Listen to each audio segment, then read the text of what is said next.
Topic का नाम है फोटो इलेक्ट्रिक इफेक्ट, ये टॉपिक का नाम है, ठीक है ना। हेडिंग डाल लीजिए आप, फोटो इलेक्ट्रिक इफेक्ट।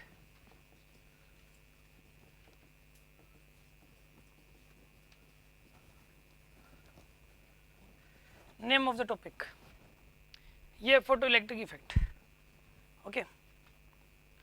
अच्छा अब सुनो, जो फोटो इलेक्ट्रिक इफेक्ट, पहली बात तो इसमें से एग्जाम में एक क्वेश्चन जरूर आता है, ठीक है ना, एक पक्का मिलेगा।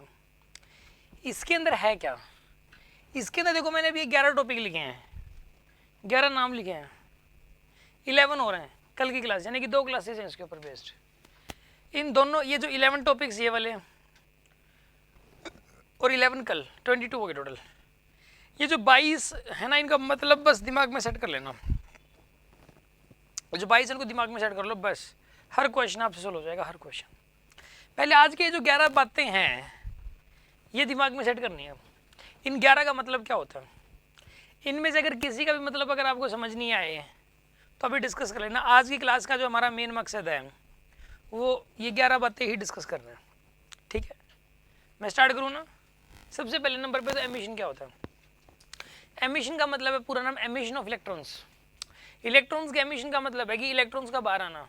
कोई भी मेटालिक सरफेस है और उसमें से अगर इलेक्ट्रॉन्स बाहर आ रहे हैं तो हम क्या कहेंगे, एमिशन हो रहा है।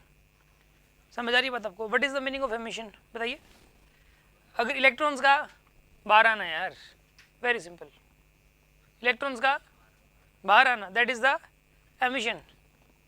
अगर इलेक्ट्रॉन्स बाहर आ रहे हैं तो ये जो फिनोमिना है इलेक्ट्रॉन्स के बाहर आने का, this phenomena is called emission, very simple. ये जो है ना एक्चुअल में मैं ना आप अपने शब्दों में कुछ लिखना चाहें तो लिख लेना, अदरवाइज क्या होगा कि इसकी जो डीपीपी है उसके साथ एक बेसिक पॉइंट्स मिलेंगे जैसे आपको, तो वो जो बेसिक पॉइंट्स है ना वो यही वाले हैं।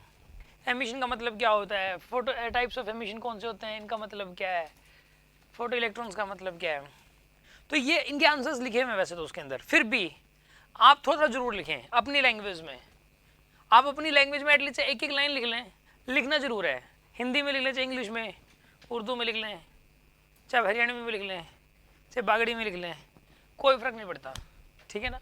एमिशन क्या होता है बताइए, इलेक्ट्रॉन्स का, कुछ बोल ही नहीं रहे कुछ, एक तो बाहर, इलेक्ट्रॉन्स का बाहर आना, that is the emission of electrons. जब इलेक्ट्रॉन्स किसी मेटालिक सरफेस में से बाहर आते हैं, किसी बॉडी में से बाहर आते हैं, then this is called emission, हम इसको एमिशन कहेंगे, ठीक है ना। Emitting of electrons to come out of the when the electrons come out from a body और from a metal surface, then this phenomena is called emission. इस phenomena को emission कहेंगे हम लोग। एमिशन हो गया भाई, ठीक है, क्या होता है। अच्छा अब सुनो,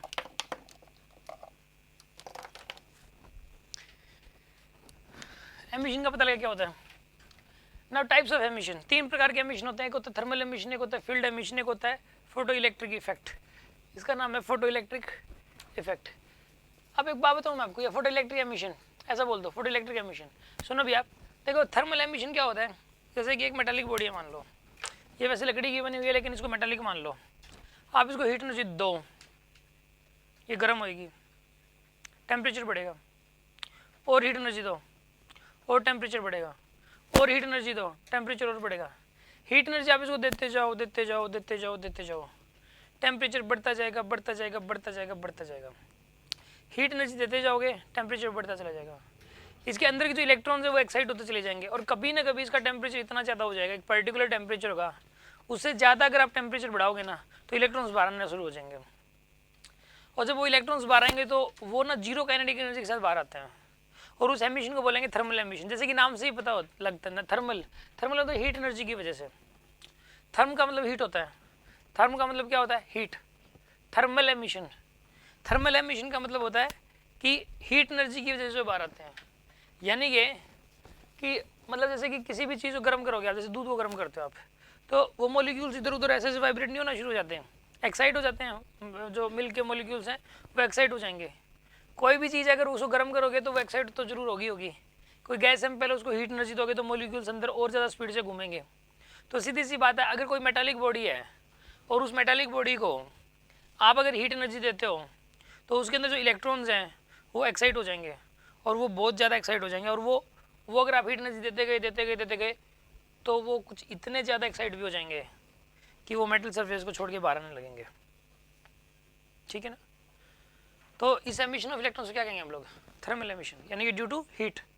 ये ड्यू टू हीट बाहर आते हैं। बात समझ आ रही है? बात आपको ड्यू टू हीट। मैंने बोला कि इनके बारे में एक लाइन जरूर लिख लें आप अपनी लैंग्वेज में। ठीक है, मैं नहीं लिखवा रहा, इससे आपको कॉन्फिडेंस आएगा।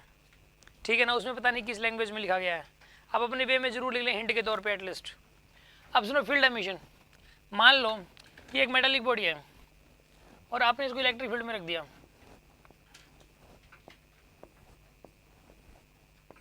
जैसे आपने इसको इलेक्ट्रिक फील्ड में रखा, इसके अंदर के जो पॉजिटिव चार्जेस हैं उनके ऊपर फोर्स लगेगा इधर, ठीक है, और नेगेटिव चार्जेस के ऊपर जो फोर्स लगेगा वो इधर लगेगा। ठीक है, पॉजिटिव चार्जेस के ऊपर फोर्स इधर लगेगा तो इधर आ जाएंगे इस वाले फेस पे, और नेगेटिव चार्ज पे फोर्स इधर लगेगा तो इस वाले फेस पे आ जाएंगे। यानी कि हम बोले तो इंडक्शन हो जाएगा इसके अंदर। क्या हो जाएगा इसके अंदर? इंडक्शन। और इसे बोलेंगे इलेक्ट्रिक इंडक्शन। अगर आप इलेक्ट्रिक फील्ड को बढ़ाते चले गए तो ये जो इंड्यूस चार्जेस है ना, इनका जो अमाउंट है वो बढ़ता चला जाएगा। और यहाँ पर ये जो इलेक्ट्रॉन्स, इनके ऊपर इतना ज़्यादा फोर्स लग रहा है इन इलेक्ट्रॉन्स के ऊपर। पॉजिटिव चार्ज तो बाहर नहीं आते कभी भी, वैसे बाउंडेड ही होते हैं, इलेक्ट्रॉन्स बाहर आ सकते हैं। इन इलेक्ट्रॉन्स पे ना इधर फोर्स लग रहा है एक्चुअल में, इधर की तरफ, जैसे ये वाला इलेक्ट्रॉन इसके ऊपर इधर की तरफ फोर्स लग रहा है इलेक्ट्रिक फील्ड के अपोजिट में। अगर आप इलेक्ट्रिक फील्ड को बढ़ाते चले जाओगे तो ये वाले जो इलेक्ट्रॉन्स है ये बाहर आना शुरू हो जाएंगे। इस फिनोमेना को डाइलेक्ट्रिक ब्रेकडाउन भी बोलते हैं। क्या बोलते हैं? Dielectric breakdown. और ये जो इलेक्ट्रॉन्स बाहर आएंगे ना, इसको बोलेंगे फील्ड एमिशन। इस एमिशन को क्या बोलेंगे हम लोग? फील्ड एमिशन, यानी कि इलेक्ट्रिक फील्ड एमिशन ये भी बोल सकते हो। यानी कि जब इलेक्ट्रिक फील्ड की वजह से इलेक्ट्रॉन्स बाहर आते हैं, when the electrons come out from metallic body due to the electric field, then this phenomena is called field emission. हाँ जी, आपको बात समझ आ गई होगी फील्ड एमिशन क्या चीज़ है। अच्छा, अब सुनो अगली बात है जी फोटो इलेक्ट्रिक एमिशन। ये हमारे कोर्स के अंदर है, कोर्स का टॉपिक अभी आज की क्लास में यही डिस्कशन करने वाले हम लोग कि फोटो इलेक्ट्रिक एमिशन का मतलब क्या होता है। ठीक है ना। और वर्क फंक्शन क्या चीज़ है, फोटो इलेक्ट्रॉन्स, फोटो, ये सारी चीज़ें डिस्कस करेंगे। अभी मैं स्टार्ट कर रहा हूँ। ठीक है ना। देखिए स्टार्ट करता हूँ।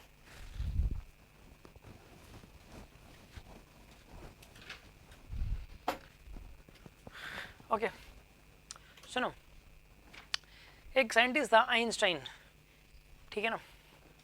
आइंस्टाइन और प्लैंक, उन्होंने इसको डिटेल में बताया था, आइंस्टाइन एंड प्लैंक। ठीक है ना। और यानी कि ये अपने आप में एक ज़बरदस्त फिनोमेना है। इसके अंदर पता है क्या, जो मेनली जो क्वेश्चंस हैं, एक इसके अंदर टॉपिक फोटोशेल जो कल पढ़ाया जाएगा उसमें से आते हैं। लेकिन उसको समझने के लिए पहले ये समझना बहुत ज़रूरी है। अगर ये चीज़ समझ नहीं आई तो कल वो टॉपिक समझ नहीं आएगा। जो अगर आपने थोड़ा बहुत केमिस्ट्री में पढ़ रखा है ये, तो आप उसको रहने दो। फिज़िक्स में अलग है, थोड़ा सा अलग है, कॉन्सेप्ट तो वही होता है बट उससे काम नहीं चलता जो पहले पढ़ा हुआ रहता है। ठीक है ना। इसके अंदर ये वाला जो टॉपिक है, अगेन इसमें कुछ भी ऐसा नहीं है रटने वाला हो या मानने वाला हो, सब कुछ समझने वाला है, लॉजिकल है। आप करना क्या, इसके अंदर मैं अपनी तो 100% ट्राई करूँगा हर बात समझाने की, फिर भी डाउट ज़रूर पूछना। जो चीज़ याद करने वाली होती है मैं खुद ही बोल देता हूँ कि भाई ये याद कर लो, कोई फ़ायदा नहीं है। लेकिन ये वाला टॉपिक ऐसा बिल्कुल भी नहीं है। जैसा मर्जी, जो मर्जी बकवास से बकवास क्वेश्चन पूछना, आप जो मन में आए पूछना, मेरे पास हर बात का जवाब है। ठीक है। अब सुनो, देखिए आप मान लिया, आप ऐसा करो कि देखो इसमें ना एक मेटल प्लेट ली जाती है, मेटल प्लेट मान लो ले ली, इसके अंदर इलेक्ट्रॉन्स अरेंज्ड हैं, राइट। इसके अंदर इलेक्ट्रॉन्स ऐसे ना अरेंज्ड हैं, ऐसे इस तरीके से सीक्वेंस वाइज, ऐसा सोचो आप, इस तरीके से अरेंज्ड हैं और भी हैं, बहुत सारे हैं यहाँ पे ऐसे, राइट। जैसे हम लोग एक फोटोन डालते हैं, ठीक है, एक फोटोन डाला आपने, एक फोटोन आपने इसके ऊपर डाला, एक इलेक्ट्रॉन क्या करेगा, इस फोटोन को एब्जॉर्ब कर लेगा और वो इस फोटोन को एनर्जी की वजह से इतना ज़्यादा एक्साइट हो जाएगा कि बाहर आ जाएगा। ठीक है ना। ये इलेक्ट्रॉन बाहर आ गया जैसे, ठीक है, क्योंकि आपने क्या किया, देखो पता क्या होता है, एक इलेक्ट्रॉन को बाहर आने के लिए एनर्जी चाहिए होती है, और जो कम से कम एनर्जी चाहिए होती है ना, कम से कम, दैट इज़ वर्क फंक्शन, उसको वर्क फंक्शन बोलते हैं। हर मेटल का अलग अलग वर्क फंक्शन होता है। किसी का होता है 3 इलेक्ट्रॉन वोल्ट, किसी का होता है 4 इलेक्ट्रॉन वोल्ट, किसी का 5 इलेक्ट्रॉन वोल्ट, ऐसे होता है। एक सीजियम नाम का मतलब मेटालिक बॉडी होता है, सीजियम होता है, सीजियम का नाम का मेटल, उसका होता है 2.3 इलेक्ट्रॉन वोल्ट। क्योंकि ये मुझे इसलिए याद है क्योंकि एक्सपेरिमेंट इसी से होता है, ठीक है। एल्यूमिनियम का वर्क फंक्शन अलग होगा, 5 या 6 कुछ होगा। अगर आप गूगल पे डाल लेना कि work function of the different metals, तो एक लिस्ट कई सारी साइट्स दिखा देंगे आपको, और वो आ जाएगा कि वर्क फंक्शन लिस्ट आ जाएगी आपके सामने खुल के एक, ठीक है ना। उस लिस्ट के अंदर लिखा हुआ रहेगा कि किस मेटल का कितना वर्क फंक्शन होता है। आप अगर सबके देखना चाहते हो तो सबके वर्क फंक्शन आपको मिल जाएंगे, लेकिन मैं लगभग बता देता हूँ कितना होगा वो। कोई किसी का 4 इलेक्ट्रॉन वोल्ट होगा, किसी का 4.5 इलेक्ट्रॉन वोल्ट, किसी का 6 इलेक्ट्रॉन वोल्ट, किसी का 6.1 इलेक्ट्रॉन वोल्ट, इतना ही होता है। मतलब क्या है इसका? इसका मतलब ये, जैसे मान लो इसका जो वर्क फंक्शन है, वर्क फंक्शन को W से रिप्रेजेंट करते हैं, इसका वर्क फंक्शन है मान लो 4 इलेक्ट्रॉन वोल्ट मान लो, मतलब इलेक्ट्रॉन जितनी एनर्जी से बाउंडेड है उस एनर्जी की वैल्यू 4 इलेक्ट्रॉन वोल्ट है। इस इलेक्ट्रॉन को, इस मेटालिक बॉडी को, इस मेटल को छोड़ने के लिए कम से कम आना चाहिए 4 की हर इलेक्ट्रॉन वोल्ट को, हर इलेक्ट्रॉन को। अगर 4 से ज़्यादा तो बहुत बेटर है। मान लो 5 दे दिया आपने, 5 दे दो, 4 तो 12 में कंज्यूम होगी, और जो एक बची वो इसके अंदर रह जाएगी, काइनेटिक एनर्जी की फॉर्म में बाहर दिखाई देगी, वो एक काइनेटिक एनर्जी के साथ बाहर आएगा। वर्क फंक्शन 4 है। आपने डाल दिया जी इलेक्ट्रॉन, आपने फोटोन डाल दिया 10 इलेक्ट्रॉन वोल्ट का। कितना फोटोन डाला? 10 अगर डाला तो 4 तो यूज हो जाएगी 12 में, बची कितनी? 6। जो 6 बची ना वो काइनेटिक एनर्जी की फॉर्म में दिखाई देगी, यानी कि इलेक्ट्रॉन जो बाहर आएगा वो 6 इलेक्ट्रॉन वोल्ट की काइनेटिक एनर्जी के साथ बाहर आएगा। समझ आ रही है बात आपको? वो कितनी काइनेटिक एनर्जी के साथ बाहर आता है? 6 इलेक्ट्रॉन वोल्ट की काइनेटिक एनर्जी के साथ बाहर आता है वो। आपने अगर डाली 12 इलेक्ट्रॉन वोल्ट का फोटोन डाला, कितना? 12, तो कितनी काइनेटिक एनर्जी के साथ इलेक्ट्रॉन बाहर आएगा? हाँ जी, इलेक्ट्रॉन की काइनेटिक एनर्जी कितनी होगी? 8 हो जाएगी। इलेक्ट्रॉन की काइनेटिक एनर्जी हो जाएगी 8 हो जाएगी। अच्छा एक बात बताओ, आपने फोटोन डाला 2 इलेक्ट्रॉन वोल्ट का, फोटोन कितने का डाला आपने? 2 का, 12 आएगा इलेक्ट्रॉन ना। अच्छा 2 इलेक्ट्रॉन वोल्ट के 2 फोटोन डाल दिए तो भी नहीं आएगा, 10 डाल दिए, 100 डाल दिए तो भी नहीं आता, क्योंकि एक इलेक्ट्रॉन एक बार में एक ही फोटोन को लेता है। एक इलेक्ट्रॉन एक बार में एक ही फोटोन को लेता ही रूल है। आइंस्टाइन ने पता क्या बोला? आइंस्टाइन ने बोला, आइंस्टाइन ना मेनली इसका ये था जो फोटो इलेक्ट्रिक इफेक्ट को देने वाला जो साइंटिस्ट था, बहुत सपोर्ट किया इसने उसको। प्लैंक का भी रोल था इसके अंदर। उसने क्या बोला कि मान लो वर्क फंक्शन है 4, वर्क फंक्शन 4, इसमें फोटोन डालो 3.9 वाले, कितने? 3.9 इलेक्ट्रॉन वोल्ट के, और एक काम करो 1 लाख फोटोन डाल लो, 1 लाख फोटोन, और एक काम करो 1 लाख नहीं 1 करोड़ डाल लो फोटोन, एक भी इलेक्ट्रॉन बाहर नहीं आता, एक भी इलेक्ट्रॉन बाहर नहीं आता। मतलब क्या हुआ इसका?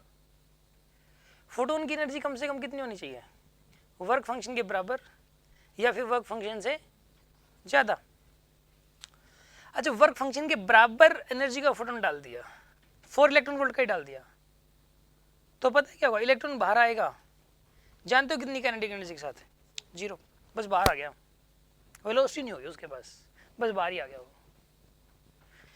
बात समझ आ रही है आपको? फोटोन्स को डाल के इलेक्ट्रॉन्स को बाहर निकालने का जो फिनोमेना है, this phenomena is called photo electric effect. इस फिनोमेना का नाम फोटो इलेक्ट्रिक इफेक्ट है। कई सारे स्टूडेंट्स को क्या लगता है ये कोई इफेक्ट है, कोई प्रभाव है, जैसे होता है ना शील्डिंग इफेक्ट, ठीक है केमिस्ट्री में पढ़ा होगा आपने, या जैसे कि होता है मतलब किसी मतलब इसकी वजह से इसके ऊपर क्या इफेक्ट पड़ेगा, वो नाम से पता लगा ऐसा लग रहा है, बट ये एक फिनोमेना है।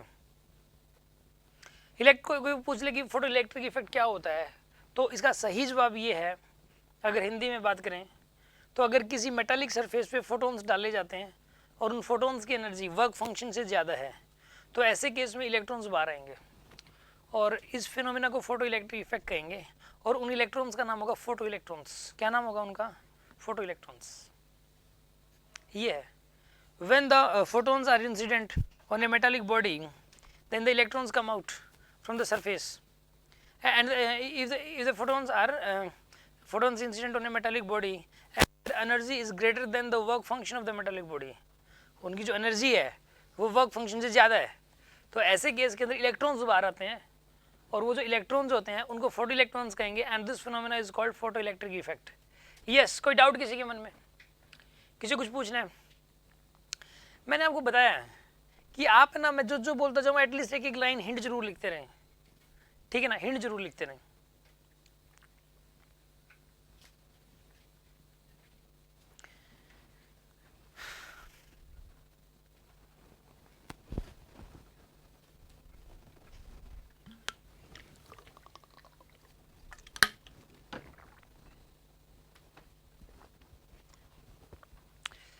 ये वाला जो टॉपिक है ना,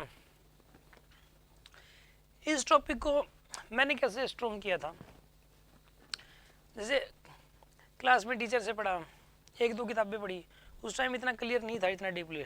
टीचिंग लाइन में आने के बाद मैंने खुद ना इस टॉपिक को कम से कम ज़्यादा 6 किताबों से पढ़ा। पहली किताब थी, उसमें जो जरूरी चीज़ लगी ना वो नोट कर ली, दूसरी चीज़ जो जरूरी लगी वो नोट कर लिया, तीसरी चीज़ जो जरूरी लगी वो नोट कर लिया, फिर दूसरी किताब उठाई उसमें से ऐसे किया, फिर तीसरी किताब उठाई, चौथी, पाँचवीं, छठी, फिर ओवरऑल जितनी चीज़ें मैंने लिखी थी उसका जो कंक्लूजन उसके बाद निकाला, वो चीज़ मैं आपको टीच कर रहा हूँ अभी, ठीक है ना। और मतलब आप इसके अंदर जो मैं बोल रहा हूँ कि आप उसके अंदर हिंट जरूर लिखें, ठीक है, अपने खुद के नोट्स बनाना जरूरी है, ठीक है ना, खुद के नोट्स बहुत ज़्यादा जरूरी होते हैं। अच्छा, अब सुनो, मैंने आपको बता दिया कि फोटो इलेक्ट्रिक इफेक्ट क्या होता है, ये मैंने आपको बता दिया, फोटो इलेक्ट्रॉन्स क्या होता है ये मैंने बता दिया, और वर्क फंक्शन क्या होता है ये भी मैंने आपको बता दिया, ठीक है। यस, किसी को डाउट? वर्क फंक्शन क्या होता है वैसे, क्या होता है वर्क फंक्शन? हर्षा क्या होता है फोटो ये वर्क फंक्शन? माइक, हाँ बोलो, क्या होता है वर्क फंक्शन? किसी भी मेटल को इलेक्ट्रॉन बाहर निकालने के लिए जितनी एनर्जी चाहिए होती है उसे वर्क फंक्शन बोलते हैं। जिस एनर्जी से इलेक्ट्रॉन्स बाउंडेड होता है, और मिनिमम जितनी एनर्जी चाहिए होती है, ये बोलो, मिनिमम वर्ड बहुत जरूरी है, चाहिए तो पता नहीं कितनी, जितनी में 1 लाख डाल दो तो भी आ जाएगा। आगे बात समझ में आपको? और सबसे बड़ी बात, ये जो टॉपिक दिया हुआ टॉपिक है Einstein the God of physics, ठीक है ना, उसकी बताई बातें भाई गलत नहीं हो सकती। अच्छा, अब सुनो, अब देखो, आप मान लो आपने फोटोन को एनर्जी दी 10 इलेक्ट्रॉन वोल्ट की, फोटोन की एनर्जी 10 इलेक्ट्रॉन वोल्ट है, वर्क फंक्शन है 4 इलेक्ट्रॉन वोल्ट का, बची कितनी? 6 बची। ये तो किसकी एनर्जी है? फोटोनिक एनर्जी है। क्या ये फोटोनिक एनर्जी बोलते हैं इसको? फोटोनिक एनर्जी, इसको क्या बोलते हैं? वर्क फंक्शन बोलते हैं। और ये क्या है? काइनेटिक एनर्जी, क्या ई मैक्स है, जो मैक्सिमम काइनेटिक एनर्जी जो इलेक्ट्रॉन बाहर आएगा। इसको अगर हम रिप्रेजेंट करें ई पी से, फोटोनिक एनर्जी को, इसको रिप्रेजेंट करें डब्ल्यू से, इसको रिप्रेजेंट करते हैं के ई मैक्स से, ठीक है। सुनो भाई,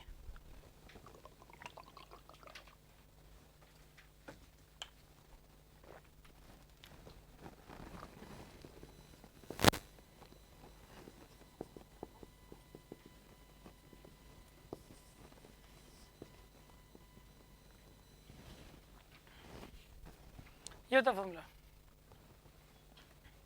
ई P is equals to W plus K E max, यही होती है photo electric equation. This is the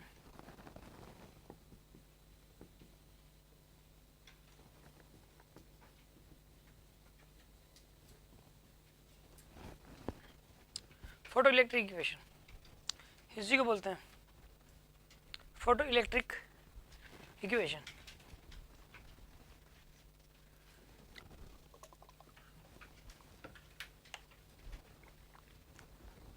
in तीनों में से कोई दो दे रखे हो ना, तीसरा निकल जाएगा। चलो मैं आपसे पूछता हूँ, एक फोटोन डाला 20 इलेक्ट्रॉन वोल्ट का, कितने का? 20। इलेक्ट्रॉन बाहर आया 5 इलेक्ट्रॉन वोल्ट से। फोटोन डाला था 20 का, इलेक्ट्रॉन की जो मैक्सिमम काइनेटिक एनर्जी 5 है, वर्क फंक्शन कितना था? 15 था यार, 15 नहीं था क्या? कुछ एक तो सोए पड़े आराम से। दोबारा सुनो, वर्क फंक्शन है 10, वर्क फंक्शन कितना है? 10 है।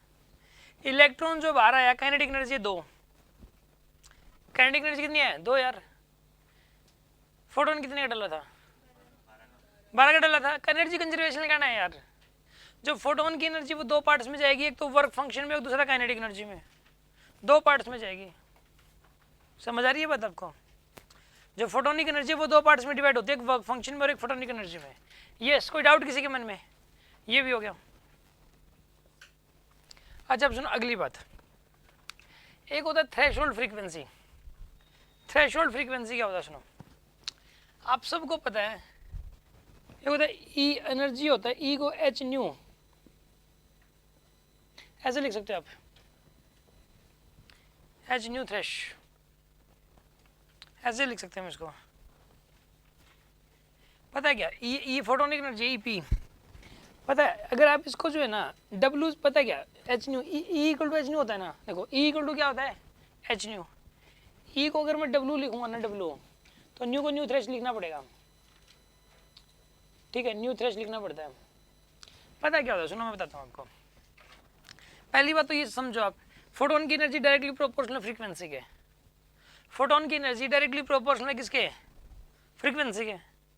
अगर दो फोटोन है, एक की एनर्जी ज़्यादा यानी उसकी फ्रीक्वेंसी ज़्यादा है। अरे फ्रीक्वेंसी ज़्यादा बोल तो चाहिए, बोल दो एनर्जी ज़्यादा, एक ही मतलब है ना यार। Energy is directly proportional to, बोल ही नहीं रहे, energy is directly proportional to frequency. पीछे वाले भाई लोग जो पाकिस्तान में हैं, energy is directly proportional to, very good. अभी देखो, अगर एनर्जी ज़्यादा यानी कि फ्रीक्वेंसी ज़्यादा, एनर्जी और बढ़ाओगे फ्रीक्वेंसी और ज़्यादा बढ़ेगी। अब पता है क्या, फोटोन की वो मिनिमम फ्रीक्वेंसी जो इलेक्ट्रॉन को बाहर निकाल दे, फोटोन की वो मिनिमम फ्रीक्वेंसी जो इलेक्ट्रॉन को बाहर निकाल दे, that minimum frequency is called threshold frequency. समझ आ गई बात आपको? The minimum photon, the minimum frequency of incident photon corresponding to which electron come out. समझ आ रही बात आपको? जिसके कोरस्पॉन्डिंग इलेक्ट्रॉन पक्का बाहर आए, that is called threshold frequency. और अगर फ्रीक्वेंसी हुई फोटोन की फ्रीक्वेंसी थ्रेशोल्ड फ्रीक्वेंसी से भी ज़्यादा, थ्रेशोल्ड फ्रीक्वेंसी ज़्यादा तो पक्का इलेक्ट्रॉन बाहर आएगा, और अगर हुई थ्रेशोल्ड फ्रीक्वेंसी से कम, पक्का इलेक्ट्रॉन बाहर नहीं आना। हल्की सी कम कर दो फ्रीक्वेंसी को, थ्रेशोल्ड फ्रीक्वेंसी से हल्की सी कम, इलेक्ट्रॉन बाहर ही नहीं आएगा, और हल्की सी ज़्यादा कर दो, हल्की तो भी, और थ्रेशोल्ड फ्रीक्वेंसी पे भी आएगा बाहर, जीरो काइनेटिक एनर्जी के साथ बाहर आएगा। समझ आ रही है कि बात नहीं आ रही? क्या होता है थ्रेशोल्ड फ्रीक्वेंसी, पता लग गया क्या होता है भाई थ्रेशोल्ड फ्रीक्वेंसी? कोई भी स्टूडेंट थ्रेशोल्ड फ्रीक्वेंसी कौन बताएगा? इसको आस्था को दे दो, थ्रेशोल्ड फ्रीक्वेंसी। हाँ जी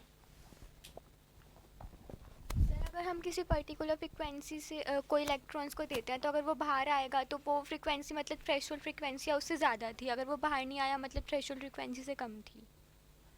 ठीक है, और थ्रेशोल्ड फ्रीक्वेंसी बोलते किसको हैं? सर, जो मिनिमम फ्रीक्वेंसी चाहिए होती है इलेक्ट्रॉन को बाहर निकालने। वेरी गुड, इतना ही बताना था। देखो अब उसके बाद थ्रेशोल्ड फ्रीक्वेंसी आपको पता लगी। अच्छा, थ्रेशोल्ड फ्रीक्वेंसी का फॉर्मूला क्या होता है न्यू थ्रेश का? W/H। ये होता है W/H।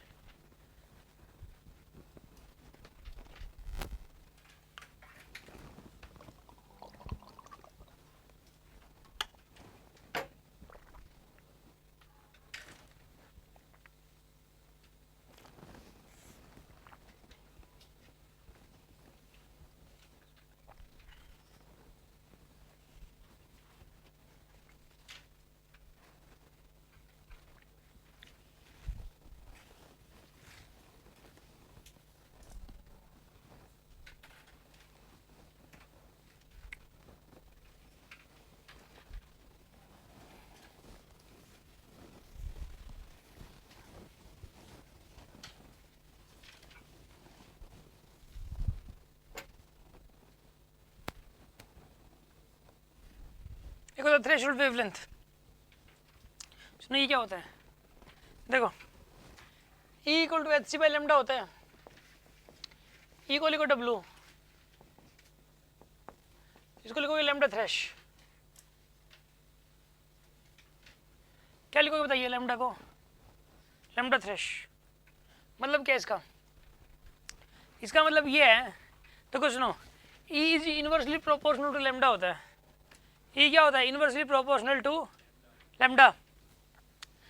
अगर पता क्या होता है, फोटोन की एनर्जी बढ़ेगी तो उसका लैम्डा कम होएगा। फोटोन की जितनी ज़्यादा लैम्डा इतना कम, लैम्डा उतना ही कम हो जाएगा, ठीक है। अगर पता है क्या, जो फोटोन वर्क फंक्शन के बराबर एनर्जी का है, वर्क फंक्शन बराबर एनर्जी का, उस फोटोन की वेवलेंथ को कहते हैं थ्रेशोल्ड वेवलेंथ। क्या बोलते हैं उसको? Threshold wavelength. वो मैक्सिमम लैम्डा, वो मैक्सिमम वेवलेंथ जिसके कोरस्पॉन्डिंग इलेक्ट्रॉन बाहर आ जाए, that is called threshold wavelength. अगर उससे ज़्यादा वेवलेंथ करोगे तो इलेक्ट्रॉन बाहर नहीं आने वाला, क्योंकि उससे ज़्यादा वेवलेंथ करोगे तो फोटोन की एनर्जी कम हो जाएगी, सीधी सी बात है। और उसे कम वेवलेंथ करोगे तो इलेक्ट्रॉन बाहर आ जाएगा। तो इसमें मैक्सिमम वर्ड यूज करते हैं, वो मैक्सिमम वेवलेंथ जिसके कोरस्पॉन्डिंग इलेक्ट्रॉन बाहर आ जाते हैं, the maximum wavelength corresponding to which electron come out from the surface, जिसके कोरस्पॉन्डिंग इलेक्ट्रॉन बाहर आ जाता है, that is called threshold wavelength. हाँ जी, पता लगे ना वो क्या होता है? इसमें मैक्सिमम वर्ड यूज होगा, the maximum wavelength corresponding to which electrons come out from the surface, जिसके कोरस्पॉन्डिंग इलेक्ट्रॉन जो है वो सरफेस से बाहर आ जाता है, that is called threshold wavelength. उसी को हम लोग थ्रेशोल्ड वेवलेंथ कहते हैं। हाँ जी, बात समझ में आ गई होगी आपको? अरे कोई डाउट है क्या किसी के मन में, कोई शक? अगर थ्रेशोल्ड वेवलेंथ से ज़्यादा वेवलेंथ करते तो क्या होगा बताइए? इलेक्ट्रॉन बाहर आएगा कि नहीं आएगा?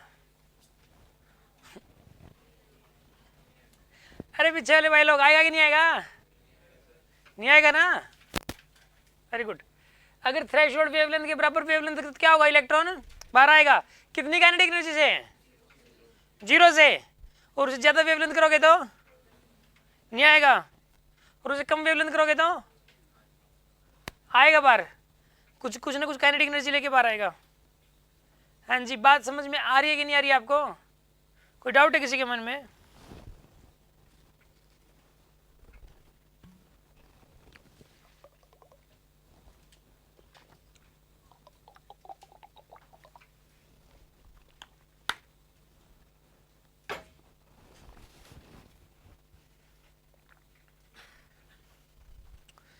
अच्छा, अब सुनो अगली बात।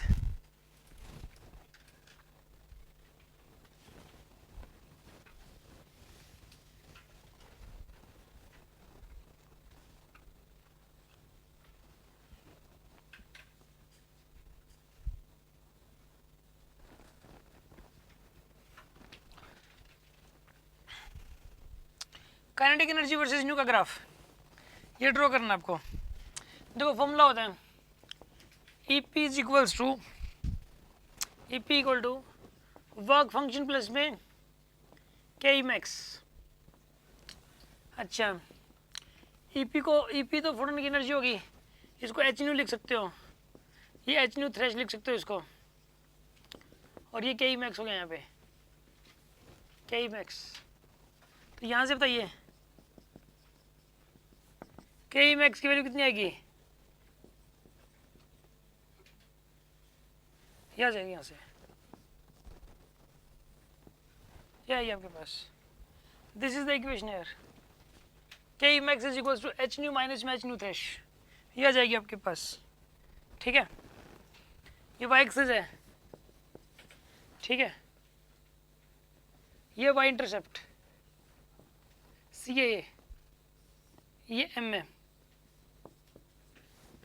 पता है इसका ग्राफ कैसा बनता है?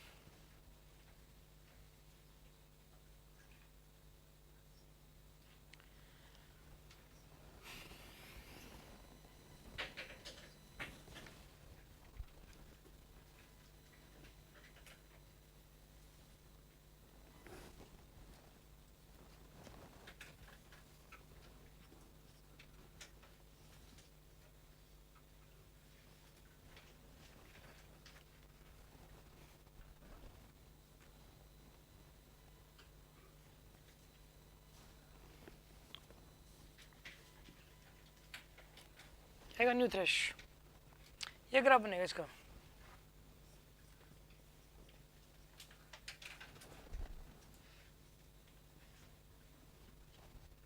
Ke max versus nu graph, ठीक है। ये वाला एंगल थीटा, टेंजेंट थीटा की वैल्यू h के बराबर आएगी। This is the value of tangent theta, आ गई h के बराबर।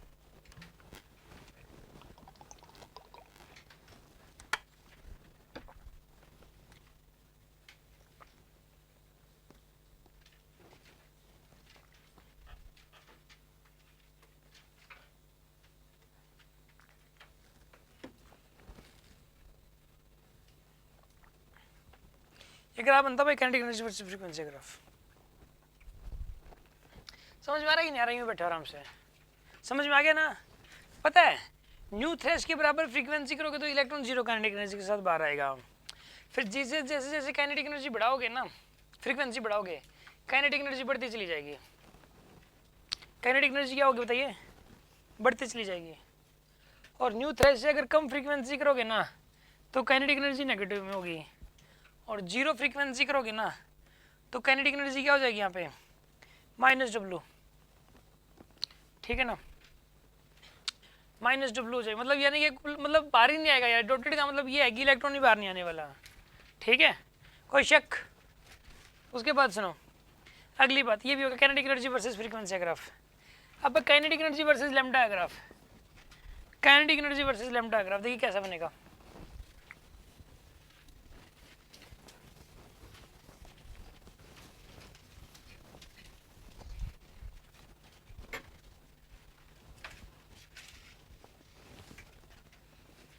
जैसे कि यहाँ पे होता K is equals to work function plus में के नहीं होता, sorry, E P is equals to work function plus K max. ये फोटो इलेक्ट्रिक इक्वेशन तो ठीक है। इसको लिख सकते हो आप एच सी बाई लेमडा,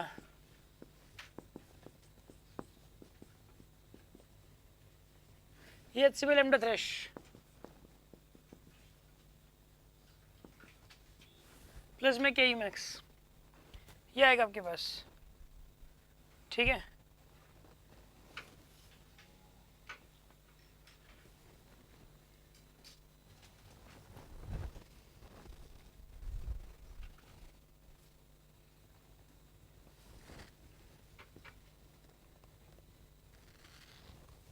ऐसा क्या बनता है इसका? ठीक है,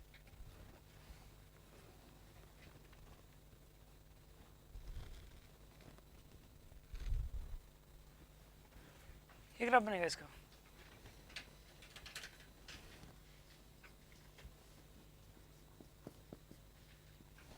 ये क्या सी बाई लेमडा,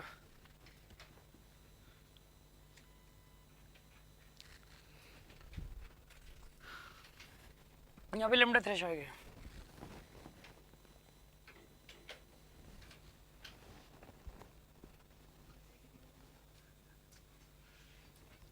यहाँ पर आएगा,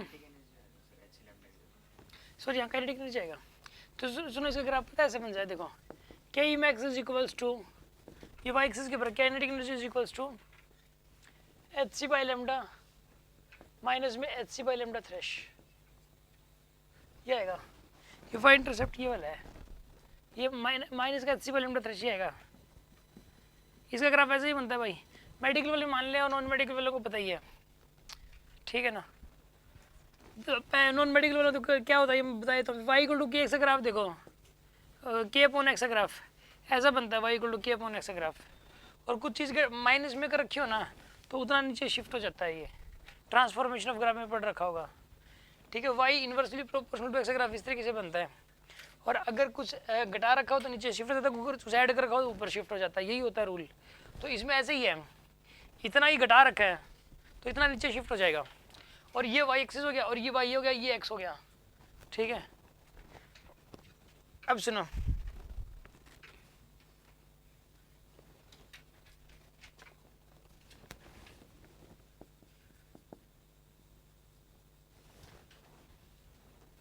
सुनो भाई, इसका ग्राफ ऐसा आएगा। This is the graph here, kinetic energy versus lambda graph ऐसा होता है। ठीक है, अब अगली बात सुनो, नेक्स्ट। हाँ जी, कोई शक हो तो बताओ इस चीज़ के अंदर। अभी बता रहा हूँ मैं एफिशिएंसी के बारे में।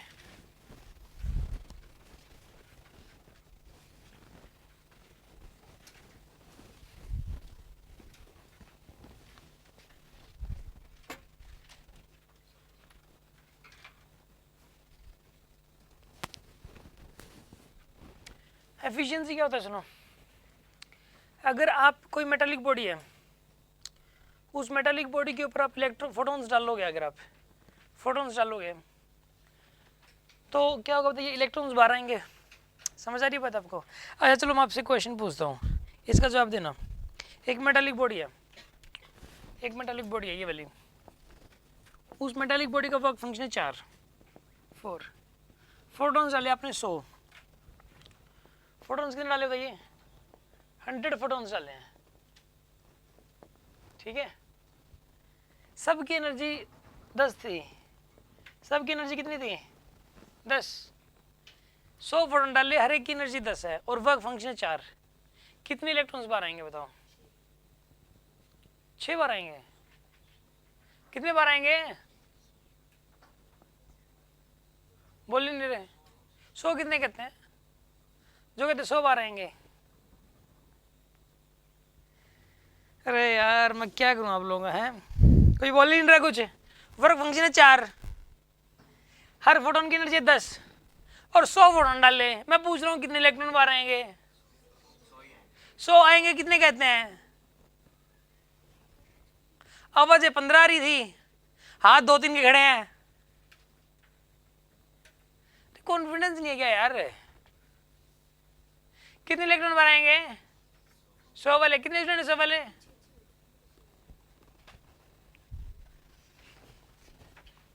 चलो जिनको जिनको लग रहा है कि 100 नहीं आएंगे वो हाथ खड़े करने, जिनको लगता है कुछ और आएगा। अरे किस तरफ हो तुम्हें? सर हम हमारे घर वालों की तरफ हैं।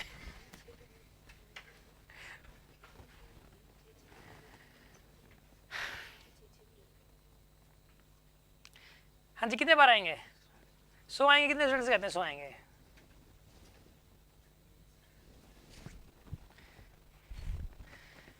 मैं तुम सबका नाम कागज पे लिख के सुसाइड करने वाला हूँ, बता दी बात। सब जेल के अंदर मिलोगे, एक बल्ला जी को छोड़ देंगे बस बीच में। देखो बता रहा हूँ मैं आपको यार, इसमें जो है ना 100 बाहर आने चाहिए। जितना मैंने पढ़ाया था उसके आधार पे आपको ये बोलना चाहिए। सर आपने अभी भी तो पढ़ाया था कि एनर्जी, फोटोन की जो एनर्जी है वो वर्क फंक्शन से ज़्यादा है तो वो इलेक्ट्रॉन को पक्का बाहर निकाल देगा। यहाँ तो डबल से भी ज़्यादा है तो इलेक्ट्रॉन तो पक्का बाहर निकलना चाहिए। तो जितना अभी तक पढ़ाया गया उस आधार पे तो अगर आपने 100 फोटोन डाले तो 100 इलेक्ट्रॉन बाहर आएंगे। आप 100% कॉन्फिडेंट होने चाहिए। मुझे आपसे प्रॉब्लम इसलिए है कि आप लोग कॉन्फिडेंट क्यों नहीं थे। भले इसका आंसर 100 नहीं है लेकिन आप कॉन्फिडेंट होने चाहिए थे, क्योंकि सर आपने बताया कि अगर एनर्जी, फोटोन की एनर्जी वर्क फंक्शन से ज़्यादा जैसे ही हो वैसे ही वो इलेक्ट्रॉन को पक्का बाहर निकाल देगा और जो एक्स्ट्रा एनर्जी है वो काइनेटिक एनर्जी की फॉर्म में दिखती है। तो इसमें होना ये चाहिए कि 100 फोटोन डालें तो 100 इलेक्ट्रॉन बाहर आएंगे और सबकी काइनेटिक एनर्जी 6 होगी। ऐसा होना चाहिए कि नहीं होना चाहिए?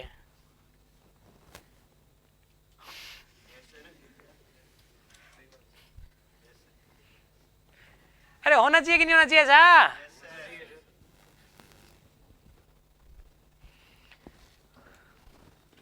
ऐसा लग रहा है कि डर के मारे बैठे हैं यहाँ पे। ओके, लेकिन ऐसा नहीं होता, लेकिन ऐसा नहीं होगा यहाँ पे। क्यों? क्योंकि वो इंटरनल कोलिजन कर लेते हैं। जैसे फोटोन पड़ा, इलेक्ट्रॉन वो कैपेबल है बाहर आने के लिए, बट वो क्या अंदर टकराता रहेगा, इधर उधर उसे टकरा गया, इसे टकरा गया, अपनी सारी एनर्जी खत्म कर लेता है, बाहर ही नहीं पाता। आ रही है बात समझ में आपको? नहीं, इसमें इसके अंदर होता क्या कि कुछ बार आते हैं। मान लो 60 बार आ गए, 100 में से 40 अंदर आ गए, तो जो 60 बार आए ना तो यानी कि इसमें बस 60 ही बार आए, 40 अंदर हैं। एफिशिएंसी हो जाएगी इसके अंदर। एफिशिएंसी को ई से रिप्रेजेंट करते हैं, ये नंबर ऑफ एमिटेड इलेक्ट्रॉन्स 60 हैं, नंबर ऑफ इंसिडेंट फोटॉन 100 हैं, मल्टीप्लाई बाय 100। एफिशिएंसी कितनी आएगी इसके अंदर? एफिशिएंसी 60% आ जाएगी।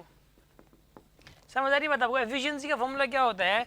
एफिशिएंसी होता है number of emitted electrons divided by number of incident photons into 100. This is the formula for the efficiency. अच्छा अब सुनो नेक्स्ट अगली बात। अगली बात ये है कि अगर एग्जाम में ही कह देता कि अगर इंटेंसिटी को बढ़ाए तो क्या होगा? What is the effect of increasing the intensity? Intensity बढ़ाने का मतलब है नंबर ऑफ फोटॉन्स बढ़ा दिया आपने। एग्जाम में ही कह देता कि इंटेंसिटी की डिपेंडेंस किस तरीके से है। इंटेंसिटी बढ़ा रहे हैं आप, इंटेंसिटी बढ़ाने का मतलब क्या है, सुनो आप, इंटेंसिटी बढ़ाने का मतलब क्या है, फोटॉन्स को बढ़ाना, ठीक है, फोटॉन्स को बढ़ाना।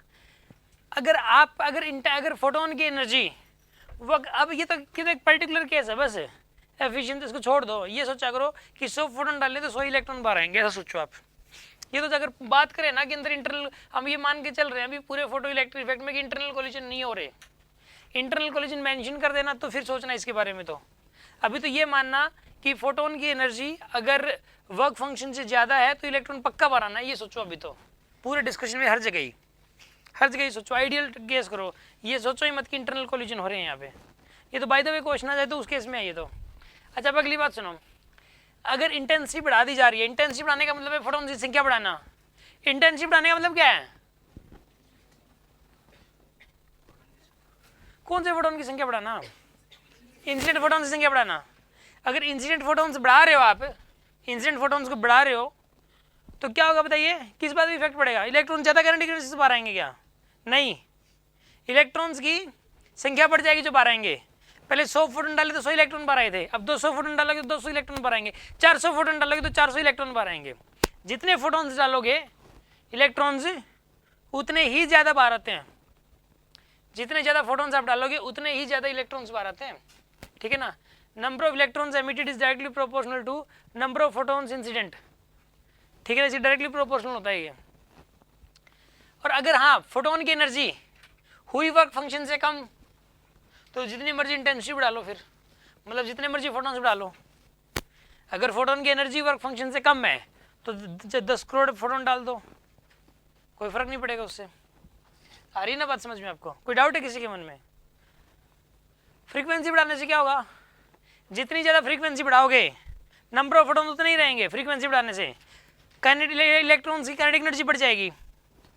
अगर थ्रेशोल्ड फ्रीक्वेंसी से ज़्यादा फ्रीक्वेंसी है तो, अगर फोटोन की फ्रीक्वेंसी थ्रेशोल्ड फ्रीक्वेंसी से ज़्यादा है तो क्या होगा बताइए, तो जो इलेक्ट्रॉन्स बाहर निकलेंगे उनकी काइनेटिक एनर्जी ज़्यादा होगी। फ्रीक्वेंसी जितनी ज़्यादा करोगे आप उतनी ज़्यादा काइनेटिक एनर्जी हो जाएगी। और फिर थ्रेशोल्ड फ्रीक्वेंसी से अगर कम फ्रीक्वेंसी है फिर तो इलेक्ट्रॉन ही बाहर नहीं निकलने वाला। अच्छा, वेवलेंथ की बात करें तो अगर वेवलेंथ थ्रेशोल्ड वेवलेंथ से कम है तो इलेक्ट्रॉन बाहर आएगा, और जितना कम करते जाओगे उतनी ज़्यादा काइनेटिक एनर्जी से बाहर आएगा। अगर वेवलेंथ को बढ़ाओगे फोटोन की, थ्रेशोल्ड वेवलेंथ से ज़्यादा है, अगर ज़्यादा करोगे तो इलेक्ट्रॉन ही बाहर नहीं आएगा। अरे बात समझ आ रही है कि नहीं आ रही आपको। फेलियर ऑफ वेव थ्योरी ना इसको देने में फेल होगी, फोटो इलेक्ट्रिक इफेक्ट को फ्लॉप होगी वो, क्योंकि जो वेव थ्योरी है ना उसके जो रूल्स बना दिए थे ना वेव थ्योरी में, मेन तो मैक्सवेल था वेव थ्योरी के पीछे, उसने जो रूल्स बना रखे थे ना उन्होंने वेव के लिए, मतलब जो है कि वेव में ये होता है, वेव में वो होता है, ये है वो है, तो उनके अकॉर्डिंग क्या होना चाहिए था उन रूल्स के अकॉर्डिंग कि अगर लाइट जो है ना, light consist of particle, do not consist of particles, उन्होंने ये कहा था light consist of the waves, wave से मिलकर बनी हुई है लाइट। और आइंस्टाइन ने बोला था कि जो लाइट है वो पार्टिकल से मिलकर बनी हुई है। दोनों में बड़ा फर्क था, डुअल नेचर होती है लाइट की, बाद में डी ब्रोगली ने बताया। तो यहाँ पर जो मैक्सवेल था ना, वो मैक्सवेल मतलब बेचारा रह गया, मतलब जो है आइंस्टाइन ने उसकी बड़ी बैंड बजाई, ठीक है ना। इस दौरान उसने क्या कहा, उसने स्पेशल मतलब जो इसके लिए एक्सप्लेनेशन दी। उसने क्या कहा कि भाई ये बताओ कि वेव थ्योरी के अकॉर्डिंग क्या होता है कि जैसे एनर्जी देते हैं, अगर वेव पड़ती है किसी सरफेस पे तो उसकी एनर्जी डिस्ट्रीब्यूट होती है हमेशा ही। जब भी अगर कोई वेव पड़ेगी किसी सरफेस पे, वेव डालें तो उसकी एनर्जी हमेशा डिस्ट्रीब्यूट होती है। और अगर लाइट वेव है तो वो वेव है तो यानी लाइट जैसे ही पड़ती है उसकी एनर्जी सारे पार्टिकल, सारे इलेक्ट्रॉन्स के पास जानी चाहिए थी, और सारे इलेक्ट्रॉन्स इकट्ठे एकदम से बाहर आने चाहिए थे। मतलब यानी कि होना ये चाहिए था कि अगर 4 इलेक्ट्रॉन वोल्ट का फोटोन डाला है तो उसकी एनर्जी किसी एक के पास नहीं जाएगी, बटेगी सबके पास, थोड़ी थोड़ी सबके पास, कोई बाहर नहीं आएगा क्योंकि सबको बहुत ही कम मिली है। एक के हिस्से में 0.0 बनाई है बस। फिर दूसरा फोटोन डाला, तीसरा, वो लेते रहेंगे, ठीक है। और फिर क्या होगा, एकदम से सारे बाहर आ जाएंगे। ऐसा होना चाहिए था, लेकिन ऐसा प्रैक्टिकली नहीं होता। ऐसा करके दिखाओ। यहाँ तो मैंने एक ही फोटोन डाला है 10 इलेक्ट्रॉन वोल्ट का, और वर्क फंक्शन मान लो 4 है, फट से 1 इलेक्ट्रॉन बाहर आ गया, बाकियों को तो एनर्जी मिली नहीं। और वेव थ्योरी कहती है कि अगर वेव पड़ती है जब भी किसी सरफेस पे तो एनर्जी डिस्ट्रीब्यूट होती है, तो वेव थ्योरी तो फ्लॉप होगी, लाइट वेव नहीं है, लाइट इज नॉट वेव। एक तो ये वाली बात उसने बोली। ठीक है, दूसरी बात उसने क्या बोली कि अगर ये वेव है तो होना ये चाहिए कि there must be time difference between the incidents when the photons are incident and the emission of electron, उनके बीच में there must be time difference, क्योंकि वो पहले तो वो एनर्जी को लेंगे, सारे बांटेंगे आपस में, फिर लेंगे, फिर बांटेंगे आपस में। फोटोन्स को डालते थोड़ा ना एनर्जी, इलेक्ट्रॉन्स बाहर आ जाएंगे वेव के अकॉर्डिंग। तो फोटोन्स डाल रहे हैं, एनर्जी ले रहे हैं, फिर एकदम से ही बाहर आएंगे थोड़ी देर बाद। लेकिन प्रैक्टिकल जब करते हैं तो जैसे ही फोटोन डाला झटके से इलेक्ट्रॉन बाहर आ गया, झटके से इलेक्ट्रॉन बाहर आ गया, तो गलत है वेव थ्योरी। कहाँ वेव थ्योरी सही है? Light is not the wave, light consist of the particles and the called the photons, साफ साफ उसने बोला। ठीक है, वेव थ्योरी वाले साइंटिस्ट तो गलत है बिल्कुल ही। और तीसरी बात और बताई थी उसने, एक तो टाइम डिफरेंस होता है, एक वो एनर्जी आपस में डिस्ट्रीब्यूट कर लेते हैं, और एक उन्होंने वो आपस में डिस्ट्रीब्यूट कर लेते हैं, उसने बताया कि एक बार में एक ही लेता है। बस यही थे मतलब जो ना, ये दो ही होंगे रीजन, तीन ये दो ही हैं। और इसकी ये मैंने ये क्वेश्चन इसलिए बता दिया अभी आपको ये बात, क्योंकि ना बोर्ड्स में आता है एग्जाम में कि फेलियर ऑफ वेव थ्योरी लिखो according to the photo electric effect, तो ये फेलियर यही लिखना पड़ता है, वो सब्जेक्टिव के अंदर होगा। तो मैंने आपको पहले ही बता दी ये बात, समझ आ रही है बात आपको?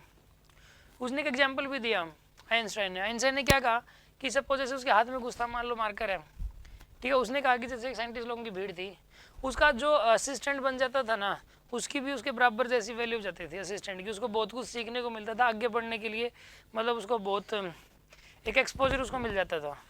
तो उसने क्या किया कि उसने कहा कि मतलब जो है ना, जितने भी साइंटिस्ट यहाँ पर हैं, मैं ये मार्कर है मैं फेंक रहा हूँ, जो कोई कैच करेगा इस मार्कर को, उसको मैं अपना असिस्टेंट बना लूँगा, वो उठ के निकल के यहाँ जाना। ठीक है, वो उठ के निकल के यहाँ जाना, उसने ये बोला। उसने मार्कर फेंका, जैसे ही मार्कर फेंका तो कोई लंबा सा था, उसने जंप करके कूद के उसने जंप कर उसे पकड़ लिया मार्कर को, और वो उधर की उधर पता नहीं जमीन पे पैर रखा कि नहीं रखा, उधर सीधा आया और सीधा आके खड़ा हो गया। ठीक है, आइंस्टाइन ने बोला कि जा आराम से जाके बैठ जा वापस, अब ठीक है, वापस जाके बैठ जा। ऐसा है यहाँ पर कुछ ऐसा ही होता है, मैंने एग्जाम्पल को समझाने के लिए कहा था ऐसा, मुझे कोई असिस्टेंट नहीं चाहिए। एक्चुअल में ये एक फोटोन है, एंड आप सभी इलेक्ट्रॉन्स हो,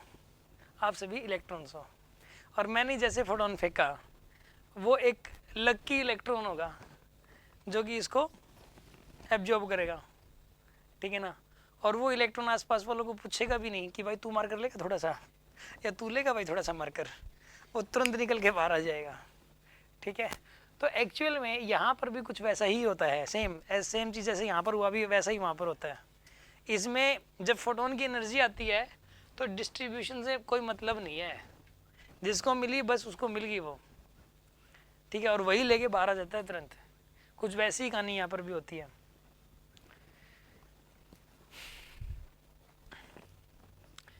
आज की क्लास इतनी रहेगी।